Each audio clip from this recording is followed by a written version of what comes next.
रत्नागिरी जिल्ह्यातील अनेक भागांमध्ये रात्रीच्या सुमारास आकाशात एकामागोमाग एक अशा सुमारे 20 ते 25 प्रकाशमान वस्तू पुढे सरकताना दिसल्याने नागरिकांमध्ये उत्सुकता आणि चर्चा रंगली आहे। रत्नागिरी शहरातील नारायणमळी परिसरासह सावर्डे, संगमेश्वर आणि लांजा भागातील अनेकांनी या वस्तू पश्चिमेकडून दक्षिणेकडे सरकत असल्याचं पाहिलं।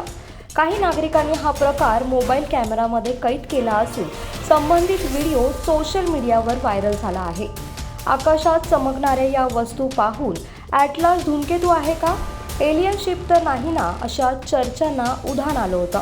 मात्र खगोल अभ्यासक बाबासाहेब सुतार यांनी यामागील वैज्ञानिक कारण स्पष्ट केलं आहे। त्यांच्या मते ही पश्चिमेकडून दक्षिणेकडे जाणारी सॅटेलाईटची शृंखला म्हणजेच कृत्रिम उपग्रहांची माळ होती। एलॉन मस्क यांच्या स्पेस एक्स कंपनीने जगभर ब्रॉडबँड सेवा पुरवण्यासाठी स्टारलिंक उपग्रहांची मालिका अवकाशात सोडली आहे। सूर्यास्त किंवा सूर्योदयाच्या वेळी हे उपग्रह विशिष्ट रेषेतून दिसून येतात। काल आकाश स्वच्छ असल्याने हा दृश्य अनुभव रत्नागिरीकरांना स्पष्टपणे पाहता आला।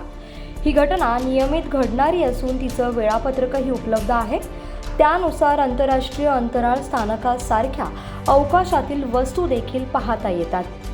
काल सायंकाळी सूर्यास्ताच्या सुमारास बऱ्याच मंडळींनी आकाशाकडे नजर लावली असता त्यांना एक चकचकीत रेषा आकाशात जाताना दिसली। म्हणजे साधारण पश्चिमेकडून दक्षिणेकडे ही अर्थात सॅटेलाईट्सची शृंखला होती किंवा एक माळ म्हणूया, कृत्रिम उपग्रहांची माळ।